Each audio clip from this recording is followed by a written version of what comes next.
Hey, so welcome back to part 2. We're going to start by attaching the second left arm, and we're going to want to do that at the same time as attaching the bolter to make sure that everything fits together well. So the first thing we're going to want to do is we're going to want to put the glue in his hand.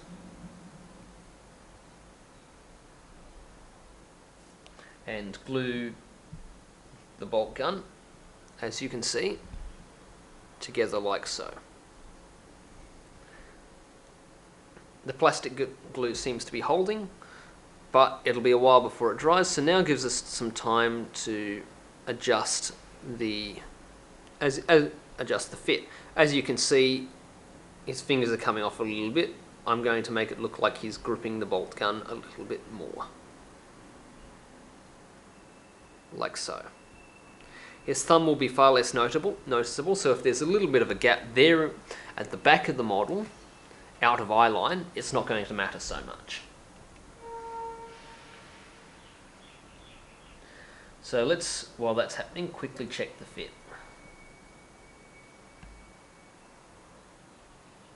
As you can see,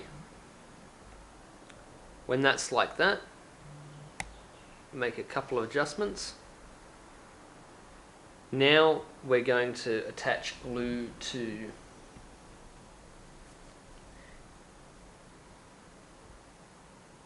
this guy's right arm, and we're going to attach it to the torso this time. Why am I doing this? Because we want the model to be held in place by the rest of the model this time, because we're going to be doing a lot of delicate adjustments. So we want it to be in line with where everything else is coming from. As you can see, it seems to be working. The last bit we've got is the head. Now, as I said earlier, there's a lot of stories you can tell with how your miniatures are being posed. If you put his head like that, it seems as if he's receiving orders from his captain or sergeant while engaging the enemy. If you turn the head like that, then he is fully engaged in the task at hand. That's how we're going to pose him. But there's a lot of other ways that you can express action in models, and Games Workshop multi-part models generally tend to be the best ones for that. As you can see now, we have a fully assembled Space Marine. The last thing you want to do is attach him to the base. Now, this is a fairly basic thing, and this is a basic tutorial. But if you want to get advanced, you can experiment with repositioning the legs and putting in scenery, having them step on rocks. Now, when you are basing a model, you'll want to put it slightly off center, like so. Imagine there's a line running about 3 to 5 mil away from the center of the base, and try and put your Space Marine, or any other model for that matter, on the side. In fact, that's how a lot of models that Games Workshop have produced used to be. They used to have slot bases, and the legs and feet had a plastic bar running across the bottom that you would fit into the base. What this allows is that it allows the model to take up less space on the base and allows you room to model. It also allows you a more effective use of negative space, creating a more dynamic feeling in what's happening. So as you can see, he's engaged in action. Turn it around.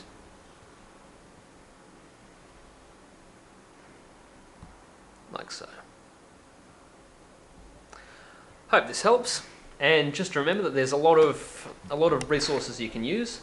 When cleaning the flash off, you can use sandpaper or craft knives. When gluing together, you can use plastic glue or super glue are the best ones for these. For metal models, super glue is better. When posing your models, always dry fit before gluing to make sure that you've got the best fit, and to allow you to experiment with what poses. Use the smallest quantity of glue so that you can easily break it apart before deciding what your final pose is going to be. Thanks very much for watching, and happy modelling. Hey, welcome to part 3, which is where we're going to spray paint the model to give it an undercoat. When you're painting your models, you absolutely have to use an undercoat first. Not using an undercoat when painting means that the paint will not stick to the model. It'll go all over, and it won't stay in one place. Undercoating gives your overpaint some texture to hold on to, because plastic and metals tend to be very smooth surfaces that don't allow much grip. So what we've got set up is we've got a couple pieces of newspaper around. We're using some spray paint. I'm using black. Now there are two types of people in the world, those who use black spray paint and those who use white spray paint. I myself am a black spray painter.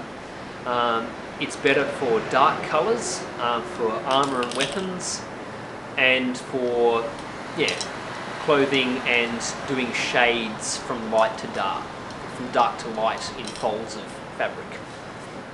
Some people will use white as an undercoat, and that's better for models with a lighter colour.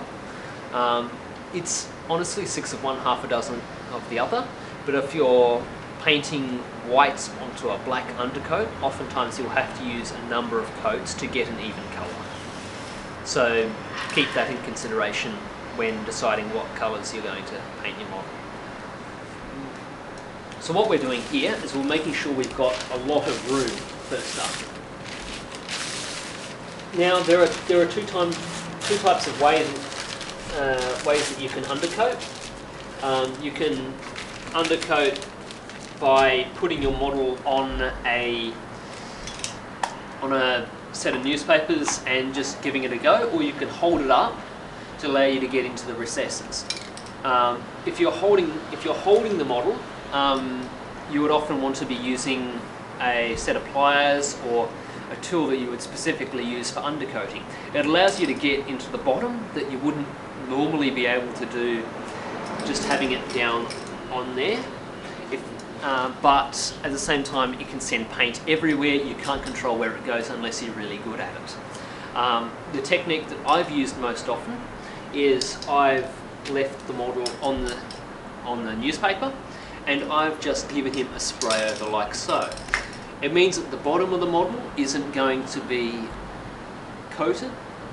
What you're going to want to do after that is to take some paint from a tin and just do some touch-ups underneath.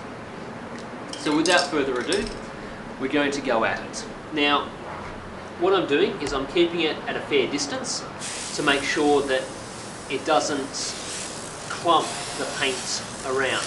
And you want to be very quick about it, and you're going to want to make sure you don't use too much paint so as to obscure things.